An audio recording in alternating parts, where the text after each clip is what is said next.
Оңай молочная девочка тортын жасаймыз. Осындай 3 желанияның сгущенкасын, банкасын толықтай құямыз және 3 жұмыртқаны салып, миксермен бір араластырып аламыз. Ары қарай 80 грамм сары майымызды ертіп алып, ыстық емес, кішкене суытып барып құятын боламыз. Араластырып 200 грамм ұнды еліктен өткізіп саламыз. Дайындап қойсаңыздар болады. Мен алдын ала өлшеп дайындап алдым. Осылай бір қалыпты етіп араластырамыз. Ары қарай ванилин, бір чайный ложка разрыхлителімізді салып, бір қалыпты етеміз.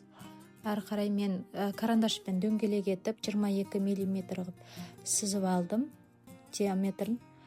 Осылай 2 қасықтан ғана салып, жұқа етіп жайып, 180 градуста 3-4 минуттан пісіріп аласыздар. Ары қарай креміне 400 грамм творожный сыр, 200 грамм сахарный пудра салып, жақсылап екеуін араластырып барып, ары қарай осындай 500 мл сливкиімізді құямыз. Осы суретте көрсетілгенін пайдаланыңыздар, өте жақсы болып шығады. Сол кезде менікі басқа сливки болды да, сәл онша емес болып шықты кремім. Ары қарай жалғастырамыз. Дайын болған тесталарымызды осылай формаға келтіріп алдым. 22 диаметрін 22 етіп алып, осылай кремдерін жағып шықтым.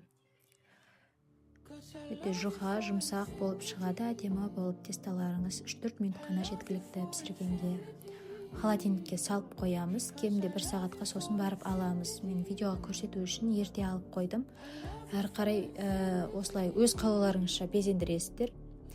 Кондитерлік қаптағыштар, сәндегіштер жоқ болған соң мен өзінің коржын пайдаландым. Ары қарай осылай сливкидан қалған кремімізді гүл жасап, осылай безендірдім. Ас болсын, міндетті түрде удачно шығатын рецепт жасап көріңіздер.